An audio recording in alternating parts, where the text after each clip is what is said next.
Small cap एक ऐसी category है जिससे सभी लोग प्यार करते हैं, सभी लोग स्मॉल कैप को पसंद करते हैं। कोई भी ऐसा म्यूचुअल फंड के अंदर नहीं होगा जो स्मॉल कैप को पसंद नहीं कर रहा होगा। स्मॉल कैप में सभी लोग चाहते हैं पैसा इन्वेस्ट करना, स्मॉल कैप में सभी लोग चाहते हैं वेल्थ क्रिएट करना, स्मॉल कैप में सभी लोग चाहते हैं कि मेरे को 20% से ज्यादा रिटर्न मिले। एंड सबसे मोस्ट इंपॉर्टेंट, स्मॉल कैप में सभी लोग चाहते हैं कि मैं पैसा इन्वेस्ट करूं जिससे मैं एक रिस्की इन्वेस्टर कहला पाऊं, क्योंकि बहुत सारे ऐसे इन्वेस्टर होते हैं जो अपने आप को रिस्की इन्वेस्टर बोल रहे होते हैं स्मॉल कैप में केवल पैसा इन्वेस्ट कर देने से। लेकिन जो लोग स्मॉल कैप को लेके इतनी चाहत रखते हैं, क्या उनकी चाहत कभी पूरी भी हो पाती है? मेरा जवाब होगा बिल्कुल नहीं हो पाती है, क्योंकि केवल कुछ ही लोग होते हैं जो स्मॉल कैप में अपनी चाहत को पूरी कर पाते हैं। नहीं तो मैक्सिमम लोग 90 से लेके 95% लोग ऐसे हैं जो स्मॉल कैप में कभी सक्सेसफुल हो ही नहीं पाते हैं, वो पहले ही क्विट करके निकल जाते हैं। इस पूरे वीडियो के अंदर मैं उन्हीं लोगों से बात करने वाला हूं जो चाहत तो रखते हैं स्मॉल कैप में पैसा इन्वेस्ट करने का, स्मॉल कैप में वेल्थ क्रिएट करने का, स्मॉल कैप में अगले 20 साल तक पैसा इन्वेस्ट करने का, बट वो अगले 2 साल में ही क्विट करके बाहर निकल जाते हैं। मैं केवल उन्हीं लोगों से बात करने वाला हूं जो अभी के टाइम में स्मॉल कैप के अंदर पैसा इन्वेस्ट कर रहा है।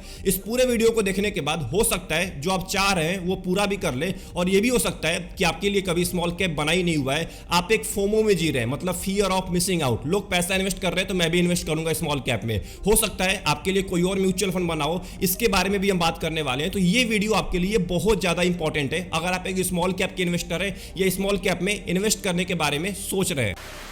सेबी के हिसाब से भारत की टॉप 250 कंपनी के बाद की जो कंपनीज होती हैं उसको हम स्मॉल कैप कंपनी बोल सकते हैं। अब 250 कंपनी जो टॉप की होती है उसमें लार्ज कैप और मिड कैप आता है, इसको हम साइड में रखते हैं। उसके बाद की जो 250 कंपनी होती है उसको हम प्योर स्मॉल कैप बोलते हैं, एंड उसके बाद की जो कंपनीज होती हैं उसको हम माइक्रो कैप बोलते हैं। तो अभी के टाइम में हम टॉप 250 कंपनी के बाद की जितनी भी कंपनी है उसको हम स्मॉल कैप कंपनी ही बोलने वाले हैं, क्योंकि जो म्यूचुअल फंड के फंड मैनेजर होते हैं, जो स्मॉल कैप के फंड मैनेजर होते हैं, वो छोटी कंपनी यानी कि माइक्रो कैप कंपनी में भी पैसा इन्वेस्ट करते हैं। जो 500 करोड़ की है, 1000 करोड़ की है, उसमें भी आपके पैसे को डालते हैं। तो हम सभी को स्मॉल कैप बोलने वाले हैं जो टॉप 250 बाद की कंपनी है। अब यहां पे जो टॉप 250 बाद की जो कंपनी होने वाली है ना, ये छोटा पैकेट और बड़ा धमाका होती है। अगर स्मॉल कैप कंपनी चल गई, अगर लंबे टाइम के अंदर में कोई अच्छी स्मॉल कैप कंपनी चल गई जो फंड मैनेजर फंड में रखा हुआ है, तो आपको बहुत ज्यादा वेल्थ क्रिएट करके दे सकती है। बट वहीं पे एक बात का ध्यान रखिएगा, अगर वो फ्लॉप हो गई तो आपको रोड पे भी लेके आ सकती है। इतना ज्यादा लॉस करा देंगी, इतना ज्यादा लॉस करा देंगी कि आपका स्मॉल कैप फंड से भरोसा ही उठ जाएगा। तो एक बात का ध्यान रखिएगा, ये आपको लंबे टाइम के अंदर में वेल्थ क्रिएट करके भी दे सकती हैं, एंड शॉर्ट टर्म के अंदर में आपको रोड पे भी लेके आ सकती हैं, आपके पोर्टफोलियो की धज्जियां उड़ा सकती हैं। अब इसी चीज को लेके हमारा पहला टॉपिक होने वाला है इस पूरे वीडियो का, जिसका नाम है स्मॉल कैप आखिर में इतना रिस्की क्यों होता है, आखिर में क्या बनाता है स्मॉल कैप को इतना ज्यादा रिस्की। सबसे पहला पॉइंट है, स्मॉल कैप के अंदर लिक्विडिटी बहुत ही कम होती है, ना के बराबर होती है। अगर आपको लिक्विडिटी के बारे में नहीं पता है तो मैं आपको सिंपल भाषा में समझा देता हूं। मान के चलते हैं कोई भी अब स्मॉल कैप कंपनी को खरीद रहे हैं, कोई भी स्मॉल कैप कंपनी को, आपको लगा कि ये आगे जाके बहुत ही अच्छा परफॉर्मेंस दे सकती है, आपने उसको खरीद लिया, और अचानक क्या हुआ कि वो लेके आपके पैसे को डूब गई। अब आप ये सोच रहे हैं कि मैं काम करता हूं, इसको बेच देता हूं, बेच के बाहर निकल जाता हूं। जब आप बेचने की कोशिश करेंगे, जब आप सेल करेंगे, तो सामने कोई बायर बैठा ही नहीं होगा, आप सेल कर ही नहीं पाएंगे। अगर आप बाई करने के बारे में सोच रहे हैं तो आप कभी कभी बाई भी नहीं कर पाते, क्योंकि सामने कोई सेलर बैठा ही नहीं होता है, क्योंकि यहां पे सारा काम ट्रेडिंग का होता है। यहां पे ट्रेडिंग वॉल्यूम बहुत ज्यादा कम होता है स्मॉल कैप कंपनीज के अंदर। इसी प्रॉब्लम का सामना करने को मिलता है फंड मैनेजर को, जो स्मॉल कैप फंड्स के फंड मैनेजर होते हैं ना, इसी प्रॉब्लम का सामना वो करते हैं। हमें क्या लगता है ना कि स्मॉल कैप में बस हमने पैसा इन्वेस्ट कर दिया, हम तो एसआईपी कर देते हैं, हम तो लमसम कर देते हैं, बट हम ये भूल जाते हैं कि वहां पे फंड मैनेजर को बहुत ज्यादा दिक्कत होता है। हम जो चाहें वो करते हैं, हम खरीद लेते हैं, हम बेच लेते हैं, हम जब चाहें तब रिडेम्पशन रिक्वेस्ट डाल देते हैं। जब मार्केट में एक पैनिक सिचुएशन क्रिएट होता है, और उस टाइम पे जब सभी लोग साथ में रिडेम्पशन रिक्वेस्ट डालते हैं, तब सबसे बड़ी दिक्कत होती है फंड मैनेजर को। वो बेचारा बहुत ज्यादा परेशान हो जाता है, वो बेच पाता ही नहीं है, क्योंकि स्मॉल कैप का ट्रेडिंग वॉल्यूम बहुत ही कम होता है, सामने कोई सेलर बैठा ही नहीं होगा, बायर बैठा ही नहीं होगा। अगर फंड मैनेजर सभी का रिडेम्पशन रिक्वेस्ट फुलफिल करता है तो उसको सेल करना पड़ेगा। जब सेल करना पड़ेगा तो सामने कोई बायर बैठा होना चाहिए उतने पैसे का खरीदने के लिए। सबसे मोस्ट इंपॉर्टेंट ये भी होता है, अगर आप 200 रुपए का स्टॉक बेच रहे हैं तो सामने कोई 200 रुपए का खरीदने वाला भी होना चाहिए। अगर वो सोच रहा है कि मैं 200 की जगह पे 198 का खरीदूंगा, तो आपको वेट करना पड़ेगा, आपको बैठ के वेट करना पड़ेगा कि स्टॉक का प्राइस 198 कब जाए कि सामने वाला उसको खरीदे। आपको लॉस में वहां पे बेचना पड़ सकता है, यही सबसे बड़ा डिसएडवांटेज होता है। और दिक्कत होती है वहां पे फंड मैनेजर को, बेचारा वो रिडेम्पशन रिक्वेस्ट को फुलफिल नहीं कर पाता है। इसीलिए स्मॉल कैप फंड्स का लिक्विडिटी बहुत कम होता है, उनमें टाइम लगता है पैसा मिलने में। जब पैनिक सिचुएशन क्रिएट होता है, जब सभी लोग वहां पे पैसा निकाल रहे होते हैं ना, तो हो सकता है आपको 10 दिन का टाइम लग जाए, 15 दिन का टाइम लग जाए, 1 महीने का भी टाइम लग सकता है आपको अपने पैसे मिलने में, क्योंकि यहाँ पे फंड मैनेजर बेचारा बेच ही नहीं पाता है। दूसरा पॉइंट है मार्केट वोलेटिलिटी। अब देखिए मार्केट वोलेटाइल किन रीजन होता है, बहुत सारे रीजन होते हैं जिसकी वजह से मार्केट वोलेटाइल होता है। हो सकता है इकोनॉमिक प्रॉब्लम हो सकता है इंडस्ट्री के अंदर कुछ बदलाव आ गया हो सकता है कि मार्केट का सेंटीमेंट ही बिगड़ गया हो सकता है कोई गलत न्यूज आ गया हो मार्केट के अंदर में जिसकी वजह से मार्केट लगातार नीचे गिर रहा हो। अभी ट्रंप की वजह से लगातार मार्केट नीचे गिर रहा था, मार्केट का सेंटीमेंट ही खराब हो गया था, कोई भी गलत न्यूज आ रही थी, छोटी भी गलत न्यूज आ रही थी ना, मार्केट धड़ाम से नीचे गिर रहा था। और उस टाइम पे स्मॉल कैप कंपनी सबसे ज्यादा नीचे गिरती हैं और इसी रीजन से आपको स्मॉल कैप फंड्स में ज्यादा वोलेटिलिटी का सामना करने को मिलता है शॉर्ट टर्म के अंदर में। इसीलिए आपको बार बार बोला जाता है कि शॉर्ट टर्म के अंदर में आप स्मॉल कैप से दूर रहिए। अगर आपको शॉर्ट टर्म के लिए पैसा इन्वेस्ट करना है 1 साल 2 साल 3 साल 4 साल के लिए, तो आप लार्ज कैप में जाइए, मिड कैप में जाइए, फ्लेक्सी कैप में जाइए। आपको स्मॉल कैप से दूर रहना है क्योंकि स्मॉल कैप में बहुत ज्यादा वोलेटिलिटी होती है और रिकवर करने में बहुत ज्यादा टाइम लग जाता है। अगर ये नीचे गिर रहे हैं ना तो इनको रिकवरी करने में बहुत ज्यादा टाइम लगता है। बहुत सारे पास्ट के अंदर में ऐसे टाइम पीरियड आए हैं जहां पे स्मॉल कैप इंडेक्स को रिकवर करने में 6 साल का 7 साल का टाइम लग जाता है। मतलब सोचिए आपको 6 साल तक 7 साल तक निगेटिव रिटर्न मिलने वाला है। इतने भारी भारी क्रैश आए उसके बाद स्मॉल कैप बहुत टाइम के बाद रिकवर कर पाता है क्योंकि वहां पे छोटी कंपनी होती है और छोटी कंपनी सबसे ज्यादा नीचे गिरती है। इसीलिए यहां पे ध्यान रखना है, अगर आप पैसा इन्वेस्ट करेंगे स्मॉल कैप में तो इसके लिए आपको रेडी रहना पड़ेगा कि मेरे को बहुत टाइम तक निगेटिव रिटर्न भी मिल सकता है। एंड इस टॉपिक के अंदर जो आखिरी पॉइंट है उसका नाम है स्मॉल कैप कंपनीज के डूबने के चांसेस बहुत ज्यादा होते हैं। अब देखिए इसके पीछे के बहुत सारे रीजन होते हैं, मैं आपको एक मेन रीजन बताता हूं। बहुत सारी स्मॉल कैप कंपनी ना इतना ज्यादा लोन ले लेती है कि वो रिपे कर ही नहीं पाती है। जब रिपे नहीं कर पाएंगे तो बैंक क्या करेगा, बैंक जाके एसेट को सीज कर लेता है और कंपनी वहां पे डूब जाती है, कंपनी बंद हो जाती है। जब कंपनी बंद होगी ना, सोचिए उसके शेयर के प्राइस का क्या हाल होने वाला है। शेयर का प्राइस धड़ाम से नीचे गिरता है, कोई भी गलत न्यूज आती है स्मॉल कैप कंपनीज के अंदर तो। और भी बहुत सारे रीजन होते हैं जिसके वजह से स्मॉल कैप कंपनी डूब सकती है। जैसे स्मॉल कैप कंपनीज के अंदर जो छोटी कंपनी होती है उसके अंदर घपला बहुत ज्यादा होता है। जो उसके अपने लोग होते हैं ना वो बहुत ज्यादा घपला करते हैं, कोई फ्रॉड कर देगा, कोई कुछ कर देगा। अब इसके वजह से स्मॉल कैप कंपनीज के शेयर प्राइस पे बहुत ज्यादा इंपैक्ट पड़ता है और इसका नुकसान होता है म्यूचुअल फंड के इन्वेस्टर्स को। इसीलिए आपको ध्यान रखना है, अगर आप स्मॉल कैप फंड्स के अंदर पैसा इन्वेस्ट करने के बारे में सोच रहे हैं या इन्वेस्ट करते हैं तो आपको अपने माइंड में लेके चलना है कि स्मॉल कैप कंपनी डूब भी सकती है, उससे मेरा लॉस भी हो सकता है, बाद में रिकवरी हो जाएगी, नए स्टॉक्स आ जाएंगे पोर्टफोलियो के अंदर में, बट शॉर्ट टर्म में आपका ज्यादा लॉस भी हो सकता है।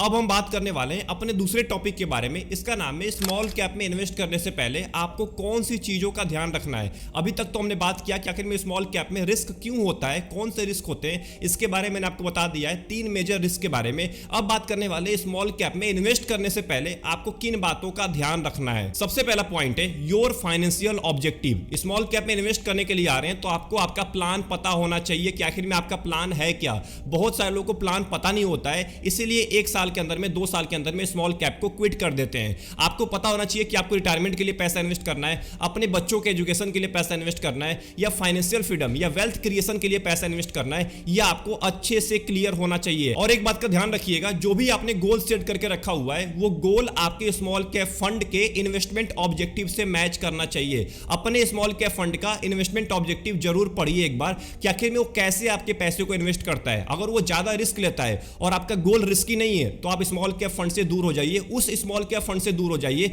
आप कोई दूसरा स्मॉल कैप फंड चूज कर लीजिए। या अगर आपका गोल बिल्कुल ही सेफ है तो आपको स्मॉल कैप से दूर रहना चाहिए। अगर आपको अगले 5 साल के लिए 7 साल के लिए पैसा इन्वेस्ट करना है, मैं आपको बिल्कुल रिकमेंड नहीं करूंगा कि आप स्मॉल कैप में जाइए। आपके लिए लार्ज कैप, मिड कैप बना हुआ है, फ्लेक्सी कैप बना हुआ है, आप वहां पे पैसा इन्वेस्ट कर सकते हैं। स्मॉल कैप में तभी आपको पैसा इन्वेस्ट करना है जब आपका गोल लॉन्ग टर्म का हो। इसी के अंदर हम दूसरे पॉइंट के बारे में बात करने वाले हैं जिसका नाम है टाइम हॉरिजन। अब देखिए आपको अपने टाइम के बारे में पता होना चाहिए। बहुत सारे लोग म्यूचुअल फंड के अंदर पैसा इन्वेस्ट करना तो स्टार्ट कर देते हैं, स्मॉल कैप में भी इन्वेस्ट करना स्टार्ट कर देते हैं। उनको ये पता ही नहीं होता है कि मेरे को कितने साल के लिए पैसा इन्वेस्ट करना है। बहुत सारे लोग ये बोलते हैं ठीक है यार, जब तक मेरे को रिटर्न मिलता रहेगा तब तक पैसा इन्वेस्ट करूंगा। बहुत सारे लोग ये बोलते हैं कि मेरे को 10 साल के लिए पैसा इन्वेस्ट करना है। बहुत सारे लोग बोलते हैं मेरे को 20 साल के लिए पैसा इन्वेस्ट करना है। आपको अच्छे तरीके से इस पॉइंट के बारे में पता होना चाहिए कि आखिर मेरे को कितने टाइम के लिए पैसा इन्वेस्ट करना है। अगर आप स्मॉल कैप में लंबे टाइम तक पैसा इन्वेस्ट करते हैं 15 साल 20 साल के लिए, तो आप एक अच्छा कॉर्पस बना के निकल सकते हैं, क्योंकि लंबे टाइम के अंदर में जो वोलेटिलिटी होती है ना वो बैलेंस हो जाती है। लंबे टाइम में आपको रिटर्न दे ही के जाता है, लंबे टाइम में आपको निगेटिव रिटर्न नहीं मिलता है किसी भी कैटेगरी के अंदर में,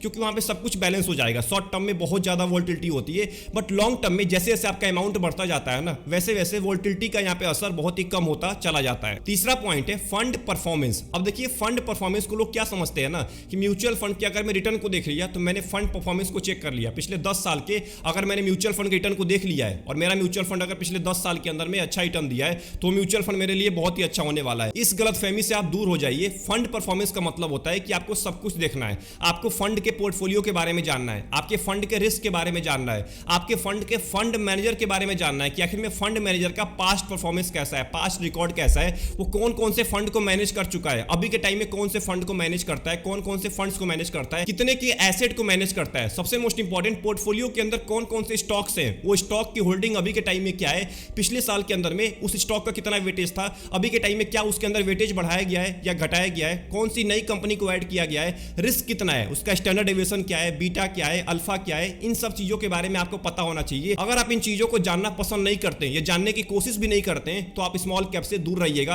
आपके लिए स्मॉल कैप नहीं बना हुआ है, क्योंकि स्मॉल कैप में रिसर्च करना बहुत इंपॉर्टेंट होता है। बड़ी कंपनीज को आप कम भी रिसर्च करें कोई दिक्कत नहीं है, बट जो छोटी कंपनी होती है, छोटी कंपनी वाले फंड्स होते हैं ना, इनको बहुत डीपली रिसर्च करना पड़ता है, तब जाके आपको पैसा इन्वेस्ट करना है। तो फंड परफॉर्मेंस का यही मतलब होता है। ये मतलब नहीं होता है कि आपने कोई भी एप्लीकेशन खोला, वहां पे स्मॉल कैप फंड डाला, जो सबसे टॉप पे फंड आया उसमें आंख बंद करके पैसा इन्वेस्ट कर दिया, या गूगल पे गए, गूगल पे सर्च किया टॉप स्मॉल कैप फंड, सबसे ऊपर जो फंड आया उसमें पैसा इन्वेस्ट कर दिया। ये गलती आपको नहीं करनी है। अच्छे से उस फंड के बारे में आपको रिसर्च करना है, तब पैसा इन्वेस्ट करना है। इस टॉपिक के अंदर आखिरी पॉइंट है रिस्क टॉलरेंस। अब देखिए बहुत सारे लोग क्या करते हैं ना कि रिस्क को बिल्कुल ही इग्नोर कर देते हैं, मतलब रिस्क के बारे में सोचते भी नहीं है। बहुत सारे लोग तो स्मॉल कैप में इसलिए पैसा इन्वेस्ट कर रहे होते हैं कि मैं एक रिस्की इन्वेस्टर कहला पाऊं, मतलब लोग मेरे को एक रिस्की इन्वेस्टर बोल पाए कि मैं स्मॉल कैप के अंदर मेरी होल्डिंग है, मैं छोटी कंपनी के अंदर ज्यादा पैसा इन्वेस्ट करता हूं, देखो ये कंपनी बहुत ही छोटी है, आगे जाके ग्रो कर सकती है, तो मैं इसमें पैसा इन्वेस्ट करता हूं। तो बहुत सारे लोग अपने आप को रिस्की इन्वेस्टर कहलाने के लिए स्मॉल कैप फंड्स को चूज करते हैं। आपको ये गलती नहीं करनी है, क्योंकि बुल रन में तो बहुत मजा आता है, बुल रन चल रहा होता है तो बहुत मजा आता है। बहुत सारे लोगों ने स्मॉल कैप फंड के अंदर पैसा इन्वेस्ट किया है कोविड के बाद, बट हालत उनकी तब खराब हुई है जब अभी के टाइम में जब उनका पोर्टफोलियो 20%, 25%, 30% तक नीचे गिर चुका है, तब उनकी हालत खराब है। बहुत सारे लोग बेच के बाहर निकल रहे हैं। तो अगर आपको रात को नींद अच्छी आती है पोर्टफोलियो गिरने के बाद भी, अगर आपका पोर्टफोलियो 20%, 25% नीचे गिर चुका है और उसके बाद भी आपको अच्छी नींद आ रही है, आप जाइए स्मॉल कैप में, कोई दिक्कत नहीं है, आप एक एग्रेसिव इन्वेस्टर है। बट अगर आपको नींद नहीं आती है, आप परेशान हो जाते हैं, अगर आपको 1000 रुपए का लॉस हो गया, 10,000 का लॉस हो गया, 20,000 का लॉस हो गया, आप बहुत ज्यादा परेशान हो जाएंगे, तो आपके लिए स्मॉल कैप फंड्स नहीं बना हुआ है। आप चले जाइए बड़ी कंपनी के अंदर में। इस वीडियो का तीसरा टॉपिक है स्मॉल कैप के बेनिफिट के बारे में। हमने ये जान लिया कि स्मॉल कैप में रिस्क क्यों होता है, हमने ये भी जान लिया कि स्मॉल कैप में इन्वेस्ट करने से पहले कौन सी बातों का ध्यान रखना है। अब हम जानने वाले हैं कि स्मॉल कैप के फायदे क्या होते हैं। स्मॉल कैप में अगर आप पैसा इन्वेस्ट करेंगे तो आपको क्या फायदा मिलने वाला है। एक ही फायदा है और ये बहुत ज्यादा बड़ा फायदा है, इसी वजह से लोग स्मॉल कैप फंड्स के अंदर पैसा इन्वेस्ट करते हैं। और इस फायदे का नाम है हाई ग्रोथ पोटेंशियल, मतलब कि लंबे टाइम के अंदर में आपको ग्रोथ बहुत ज्यादा मिल सकता है। अब ऐसा क्यों होता है इसके बारे में जान लेते हैं।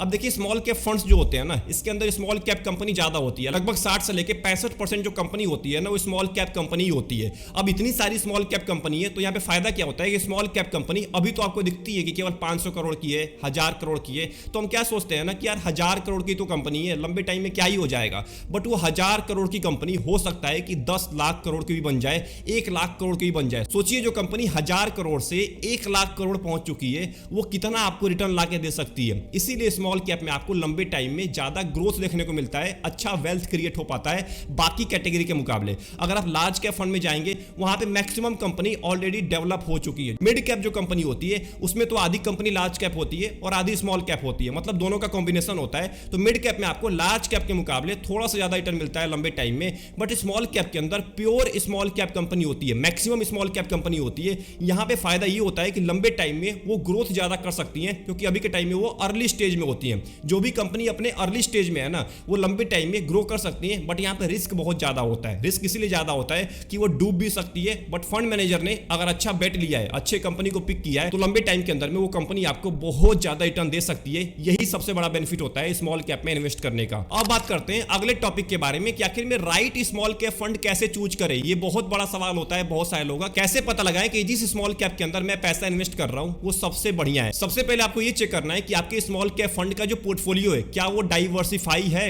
अब देखिए जो फंड मैनेजर होते हैं ना, जो भी फंड को मैनेज करते हैं, वो क्या गलती करते हैं स्मॉल कैप फंड के अंदर, किसी एक कंपनी के अंदर या किसी एक सेक्टर के अंदर ज्यादा एलोकेशन कर देंगे, बहुत ज्यादा पैसा वहां पे आपका इन्वेस्ट करते हैं। अब दिक्कत क्या होती है यहाँ पे, अगर वो सेक्टर नीचे गिरता है, अगर वो कंपनी नीचे गिरती है, तो आपके ऊपर बहुत ज्यादा इंपैक्ट पड़ता है। तो उसी स्मॉल कैप फंड को चूज करिएगा जिसके पोर्टफोलियो में डाइवर्सिफिकेशन आपको दिख रहा हो, मतलब बहुत सारी कंपनी के अंदर वेटेज आपको बराबर देखने को मिल रहा हो, उसी के अंदर पैसा इन्वेस्ट करिएगा। अगर यहाँ पे किसी कंपनी के अंदर ज्यादा वेटेज है, अगर वो कंपनी फ्लॉप होती है, अगर वो किसी रीजन की वजह से नीचे गिर जाती है, तो आपके पूरे के पूरे फंड परफॉर्मेंस के ऊपर बहुत ज्यादा इंपैक्ट पड़ सकता है। दूसरी चीज आपको ये चेक करनी है स्मॉल कैप का फंड मैनेजर कैसा है। फंड मैनेजर के एक्सपर्टीज के बारे में आपको पता होना चाहिए कि जब मार्केट वोलेटाइल होता है, जब मार्केट गिर रहा होता है, जब मार्केट में अप डाउन सिचुएशन होती है ना, उस टाइम पे फंड मैनेजर आपके फंड को कैसे मैनेज कर रहा है। पास्ट में जाके देखिए, जब भी मार्केट नीचे गिरा है, क्या उस टाइम पे फंड मैनेजर ने अच्छे से फंड को मैनेज किया है, क्या उसने अच्छा रिटर्न दिया है, कि उस टाइम पे वो पर्टिकुलर स्मॉल कैप बहुत ज्यादा नीचे गिर गया है जब मार्केट नीचे गिर रहा था। इसको ध्यान रखना है। फंड मैनेजर के एक्सपर्टीज के बारे में जरूर जानिए, उसके बारे में अच्छे से रिसर्च करिए, क्योंकि वही एक इंसान होता है जो आपके पैसे को मैनेज कर रहा होता है, स्मॉल कैप स्टॉक्स को पिक कर रहा होता है। तीसरी चीज, आपको अपने स्मॉल कैप को कंपेयर करना है उसके पीयर से, मतलब जो भी उसके कैटेगरी एवरेज में जो बाकी के स्मॉल कैप फंड से, उससे आपको कंपेयर करना है, उसके एक्सपेंस रेशियो से कंपेयर करना है, उसके रिटर्न से कंपेयर करना है। सबसे मोस्ट इंपॉर्टेंट, क्या आपका स्मॉल कैप फंड कंसिस्टेंसी के साथ परफॉर्मेंस दे रहा है, क्या बाकी म्यूचुअल फंड के मुकाबले, बाकी स्मॉल कैप के मुकाबले आपका म्यूचुअल फंड अच्छा रिटर्न दे रहा है, अच्छा परफॉर्मेंस दे रहा है लंबे टाइम के अंदर में। जब मार्केट नीचे गिरता है, क्या आपका म्यूचुअल फंड ज्यादा नीचे गिर जाता है बाकी म्यूचुअल फंड के मुकाबले, क्या वो अपने बेंचमार्क को बीट कर पा रहा है। इन सब चीजों को आपको ध्यान देना है स्मॉल कैप में इन्वेस्ट करने से पहले। अब जो हमारा आखिरी टॉपिक होने वाला है इस पूरे वीडियो का, उसका नाम है स्मॉल कैप में किसको पैसा इन्वेस्ट करना चाहिए, कौन पैसा इन्वेस्ट कर सकता है। सबसे पहला पॉइंट है, जो लॉन्ग टर्म का इन्वेस्टर है, जो रियल लॉन्ग टर्म का इन्वेस्टर है, जो उसको 15 साल के लिए, 20 साल के लिए, 25 साल के लिए पैसा इन्वेस्ट करना है, वही केवल स्मॉल कैप में आए। दूसरा पॉइंट है, जिसका रिस्क टॉलरेंस बहुत ज्यादा है, मतलब जो ज्यादा रिस्क ले सकता है, वही स्मॉल कैप के अंदर आए। अगर आपको रात को नींद नहीं आती है अच्छी, आपको स्मॉल कैप से दूर रहना है, आपका रिस्क टॉलरेंस, आप एक एग्रेसिव, प्योर एग्रेसिव इन्वेस्टर होने चाहिए, तभी आपको स्मॉल कैप के अंदर आना है। केवल रिटर्न के चक्कर में या स्मॉल कैप पे पैसा इन्वेस्ट करके आप रिस्की इन्वेस्टर नहीं बन जाते हैं। जब मार्केट नीचे गिर रहा होता है ना, उस टाइम पे आप कितना झेल पा रहे हैं स्मॉल कैप फंड को, वो बताता है कि आप कितने रिस्की इन्वेस्टर हैं। एंड जो तीसरा पॉइंट है और सबसे मोस्ट इंपॉर्टेंट पॉइंट है, आप एक एक्सपीरियंस इन्वेस्टर होने चाहिए, तभी आपको स्मॉल कैप के अंदर पैसा इन्वेस्ट करना है। मैं आपको ये बिल्कुल नहीं बोलूंगा कि आप एक नए इन्वेस्टर हैं, पहली बार म्यूचुअल फंड के बारे में आपने जाना है और सीधा स्मॉल कैप में जंप कर जाइए, ऐसे आपको गलती नहीं करनी है। शुरू में आपको एक सेफ फंड से शुरू करना है। अगर आप एक नए इन्वेस्टर हैं तो आप लार्ज कैप से शुरू करिए, मिड कैप से शुरू करिए, फ्लेक्सी कैप से शुरू करिए। आपको सीधा स्मॉल कैप में जंप नहीं करना है। जब मार्केट में आपको 1 साल का, 2 साल का, 3 साल का टाइम हो जाए, तब आपको स्मॉल कैप फंड में जंप मारना है, क्योंकि यहां पे बहुत ज्यादा वोलेटिलिटी होती है शॉर्ट टर्म में, जो बहुत सारे लोग झेल ही नहीं पाते हैं। तो अगर आपने यहां तक इस पूरे वीडियो को वॉच कर लिया है, तो आपको सब चीजें समझ में आ गई होंगी। आपको स्मॉल कैप के बारे में A to Z सब कुछ पता लग गया होगा कि स्मॉल कैप में रिस्क क्यों होता है, कौन कौन से रिस्क होते हैं, स्मॉल कैप में इन्वेस्ट करने से पहले आपको किन बातों का ध्यान रखना है, स्मॉल कैप के बेनिफिट्स के बारे में मैंने आपको बता दिया। सबसे most important, right small cap fund को कैसे चूज करें, ये भी मैंने आपको बता दिया है। एंड आखिरी में, किसको पैसा इन्वेस्ट करना चाहिए स्मॉल कैप फंड्स के अंदर, ये भी मैंने आपको बता दिया है। तो अगर आपके माइंड में कोई भी डाउट चल रहा है इस पूरे वीडियो को देखने के बाद, कमेंट बॉक्स आपके लिए खाली पड़ा हुआ है, अपने डाउट को जरूर लिखिएगा। क्या आप एक स्मॉल कैप फंड के इन्वेस्टर हैं और कब से पैसा इन्वेस्ट करते हैं, ये भी टाइप करना मत भूलिएगा। आपको कितने साल का टाइम हो चुका है और आप कितने स्मॉल कैप के अंदर पैसा इन्वेस्ट करते हैं, ये भी बताना मत भूलिएगा कमेंट बॉक्स के अंदर। आई होप आपको ये पूरी वीडियो पसंद आई होगी। वीडियो पसंद आई, वीडियो को लाइक कर दीजिएगा एंड चैनल को जरूर सब्सक्राइब कर लीजिएगा। मिलते हैं एक और इंपॉर्टेंट वीडियो में, तब तक के लिए अपना ध्यान रखिए। Best of luck, take care.